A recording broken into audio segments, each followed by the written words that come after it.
وہ پاک رب انہی کو دیتا ہے جو اس پر یقین رکھتے ہیں۔ جہاں مایوسی ہو وہاں ہاتھ خالی ہی رہ جاتے ہیں۔ وہ بس آزماتا ہے کہ میرا بندہ میری محبت کے لیے صبر کی کس حد تک جاتا ہے۔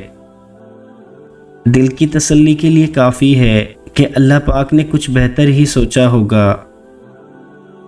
وہ سبب وہاں سے بنائے گا جس کا خیال تمہارے وہم و گمان میں بھی نہیں ہے۔ ہمیں صبر آنے کی دیر ہوتی ہے اور اللہ پاک انصاف شروع کر دیتا ہے۔ معجزے کرنا اللہ پاک کا کام ہے، ہمارا کام بہت آسان ہے۔ دعا، صبر اور یقین۔ رب واقف ہے تیرے دل کی تڑپ سے، وہ ضائع نہیں کرے گا تیری دعائیں، ذرا انتظار تو کر۔ اگر روح کی آواز ہوتی تو یقیناً ہر گناہ کے بعد آپ کے اندر سے رونے کی آوازیں آتی۔ مانگنے کی شدت ہی قبولیت کی سب سے بڑی دلیل ہے۔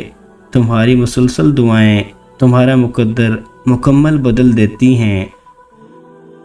اس کے سامنے تو پتے کی بھی اتنی ہمت نہیں ہوتی کہ وہ ہل جائے، تو پھر تمہارے ہاتھوں کا اس کے روبرو اٹھنا کیسے بے وجہ ہو سکتا ہے؟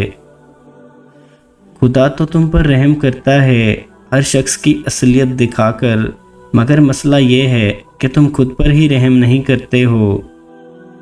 ناممکن جیسی چیزیں اللہ پاک مقدر میں نہیں لکھتے، کیونکہ ہمیں کچھ چیزیں صرف دعاؤں سے ملا کرتی ہیں، اور وہ خدا ہی تو ہے دنیا کو پالنے والا۔ اس کے لیے تو کسی چیز کو جوڑنا مشکل نہیں، پھر وہ چاہے ہمارا دل ہو یا ٹوٹی پھوٹی قسمت۔